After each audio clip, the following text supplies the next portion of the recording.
Many of us live a long way from where our food is grown, but farmers' markets like these are closing the gap.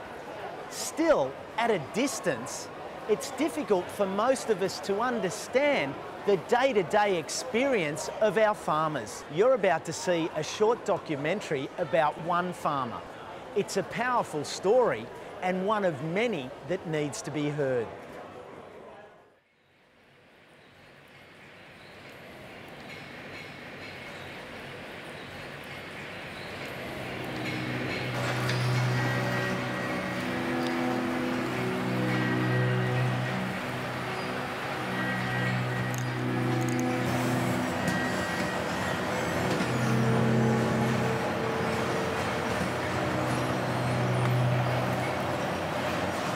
This is our sorting table where the fruit goes across the table, and we just reject anything that's got a green blemish or blemished skin, because people won't buy it if it looks blemished. So what I do sometimes is, while I'm working, I just cut some fruit and try it for sweetness and quality, and that one is yeah, absolutely fantastic. Blood orange juice is probably my favourite, with a little bit of vodka. Yeah, well, maybe a little bit too much vodka sometimes when I can relax. This is my father's spot. He was here for years and years, and I'm right here where he used to be. So that hits home a lot, and I think, you know, I can still see him here beside me, showing me what to do.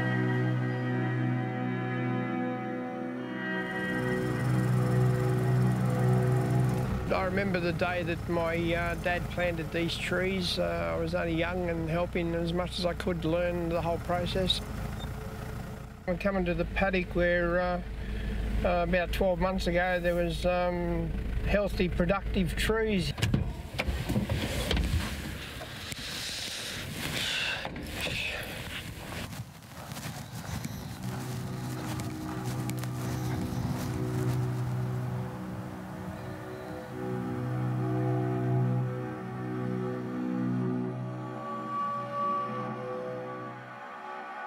We come to a turn in the process of growing the fruit, where there's one particular variety, a very old variety, which is Washington Navel, and there was no export, no juice demand.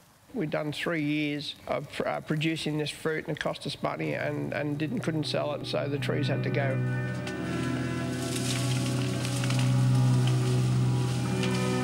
I remember planting the trees and growing them from, like, you know, day dot.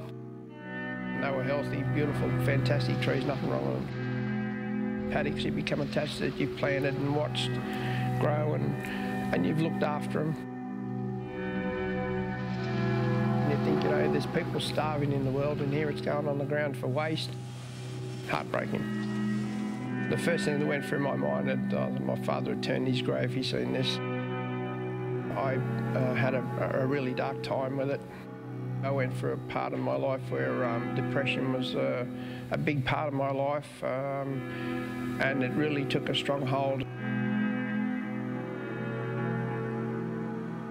I actually followed through with a suicide attempt. I just couldn't take any more of you know, what was happening.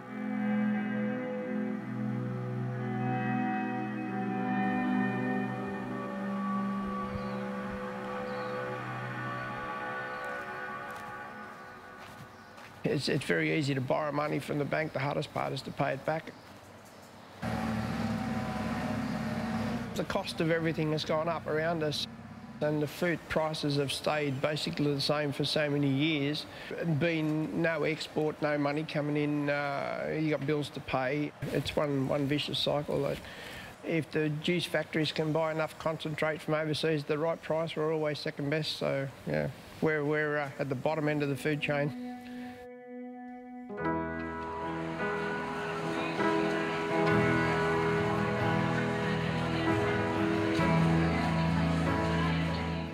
Farmers markets have been a really good thing for us.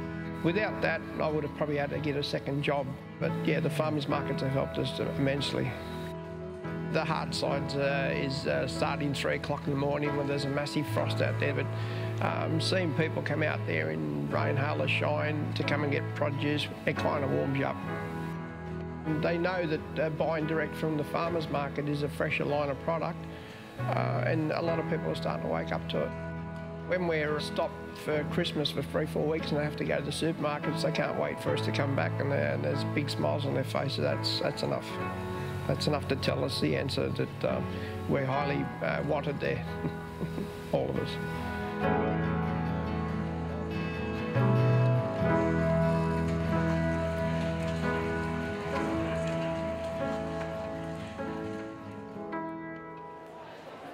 Mick's a fair food pioneer working towards a food system that will benefit all Australians. But his story is part of something much bigger. The Australian Food Sovereignty Alliance wants to make a feature documentary to tell the stories of people like Mick.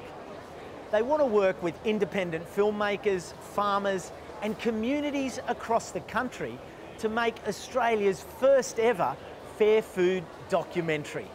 We need your help to get this documentary off the ground, to capture the change that's already underway and make sure that it goes further. So go to the website and see how you can help make this project happen.